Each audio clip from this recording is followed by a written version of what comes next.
ನಮಸ್ಕಾರ ಎಲ್ರಿಗೂ ವಿಜಯಪುರ ಅಡುಗೆ ಮನೆಗೆ ಸ್ವಾಗತ.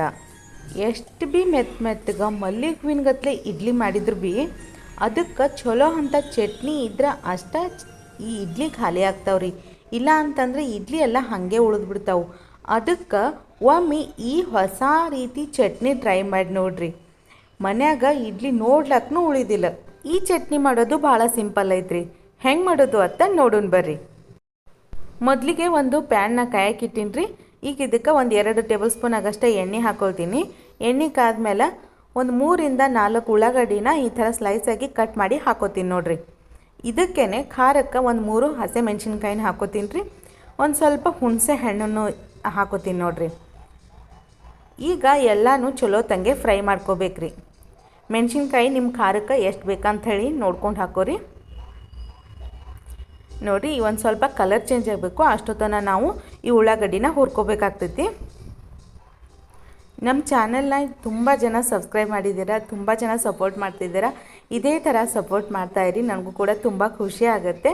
ಎಲ್ರಿಗೂ ನಾನು ತುಂಬ ಹೃದಯದಿಂದ ಧನ್ಯವಾದಗಳನ್ನು ತಿಳಿಸ್ತೀನಿ ನೋಡ್ರಿ. ಇನ್ನು ಯಾರು ನಮ್ಮ ಚಾನಲ್ನ ಸಬ್ಸ್ಕ್ರೈಬ್ ಮಾಡಲಾರ್ದೆ ಹಾಗೆ ನೋಡ್ಲಾತ್ತೀರಿ ಅವರು ಈಗಲೇ ಪಟಾಪಟ್ ಅಂತೇಳಿ ಸಬ್ಸ್ಕ್ರೈಬ್ ಮಾಡ್ಕೋರಿ. ಇದೇ ಥರ ಹೊಸ ಹೊಸ ರೆಸಿಪಿಗಳನ್ನು ನಾನು ಪ್ರತಿದಿನ ತರ್ತಾಯಿರ್ತೀನಿ.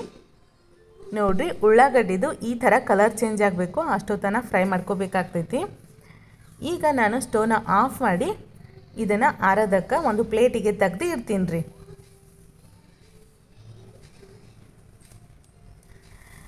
ಈಗ ಮತ್ತೆ ಅದೇ ಪ್ಯಾನ್ನ ಕಾಯಕ್ಕೆ ಇಟ್ಟೀನಿ ರೀ. ಈಗ ಇದಕ್ಕೆ 1 ಟೀ ಸ್ಪೂನ್ ಆಗೋಷ್ಟೇ ಎಣ್ಣೆನ ಹಾಕೋತೀನಿ ನೋಡಿರಿ.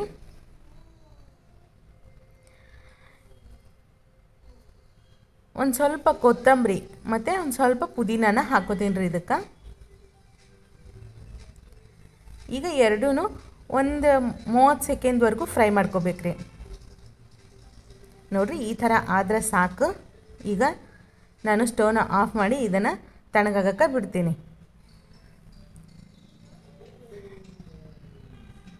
ಇಲ್ಲಿ ಒಂದು ಮಿಕ್ಸಿ ಜಾರ್ನ ತೊಗೊಂಡಿನಿ ರೀ. ಈಗ ಇದಕ್ಕೆ ಹುರಿದಿಟ್ಕೊಂಡಿರುವಂಥ ಉಳ್ಳಾಗಡ್ಡಿ, ಹುಣಸೆ ಹಣ್ಣು ಮತ್ತು ಹಸಿಮೆಣಸಿನ್ಕಾಯಿನ ಹಾಕೋತೀನಿ. ಮತ್ತು ಸ್ವಲ್ಪ ಕೊಬ್ಬರಿನ ಹಾಕೋತೀನಿ ನೋಡಿರಿ. ಕೊಬ್ಬರಿ ಹಸಿದಿದ್ರೂ ನಡಿತೈತಿ, ಒಣದಿದ್ರೂ ನಡಿತೈತಿ. ಮತ್ತು ಸ್ವಲ್ಪ ಪುಟಾಣಿ ಹಾಕೋತೀನಿ ರೀ. ರುಚಿಗೆ ತಕ್ಕಷ್ಟು ಉಪ್ಪನ್ನ ಹಾಕಿ ಇದಕ್ಕೆ ಸ್ವಲ್ಪ ನೀರು ಹಾಕಿ ಇದನ್ನು ಸಣ್ಣದಂಗೆ ರುಬ್ಕೋಬೇಕ್ರಿ. ನೋಡಿರಿ, ಈಗ ನಾನು ರುಬ್ಕೊಂಡು ಬರ್ತೀನಿ. ನೋಡಿರಿ, ಈ ಥರ ಆಗ್ಬೇಕು ನೋಡಿರಿ. ಈಗ ಇದಕ್ಕೆ ಹುರಿದಿಟ್ಕೊಂಡಿರುವಂಥ ಕೊತ್ತಂಬರಿ ಮತ್ತು ಪುದೀನಾನ ಹಾಕೋತೀನಿ ನೋಡಿರಿ. ನೋಡಿರಿ, ಇದನ್ನು ಭಾಳ ಸಣ್ಣದಂಗೆ ರುಬ್ಬಬೇಕಾಗಿಲ್ಲ ರೀ. 1-2 ಸರ್ತಿ ಬಟನ್ ಆನ್ ಮಾಡೋದು ಆಫ್ ಮಾಡೋದು ಮಾಡಿದ್ರೆ ಸಾಕು. ನೋಡಿರಿ, ಇಲ್ಲಿ ತೋರ್ಸಕತ್ತೀನಿ ನೋಡಿರಿ, ಹಿಂಗೆ ಆದ್ರೆ ಸಾಕು ನೋಡಿರಿ. ಈಗ ತುಂಬ ಟೇಸ್ಟಿಯಾಗಿ ತುಂಬ ಸಿಂಪಲ್ಲಾಗಿ ಇಡ್ಲಿ ಜೊತೆ ಚಟ್ನಿ ರೆಡಿ ಆಯ್ತು ನೋಡಿರಿ. ನೀವು ಒಂದು ಸತಿ ಈ ಥರ ಚಟ್ನಿನ ಟ್ರೈ ಮಾಡಿ ನೋಡಿರಿ. ಮನ್ಯಾಗ ಎಲ್ರಿಗೂ ಭಾಳ ಇಷ್ಟ ಆಗ್ತೈತ್ರಿ. ಈ ವಿಡಿಯೋ ನಿಮ್ಗೆ ಇಷ್ಟ ಆಗೈತಿ ಅಂತ ಅಂದ್ಕೋತೀನಿ. ಇಷ್ಟ ಆಗಿದ್ರೆ ಈಗಲೇ ಇದಕ್ಕೊಂದು ಲೈಕ್ ಮಾಡಿರಿ ಮತ್ತು ಹೆಂಗಾಗೈತಿ ಅಂಥೇಳಿ ಕಮೆಂಟ್ನು ಮಾಡಿರಿ. ಮತ್ತು ಇದೇ ಥರ ಹೊಸ ರೆಸಿಪಿ ಜೊತೆ ಬರ್ತೀನಿ ರೀ. ನಮಸ್ಕಾರ.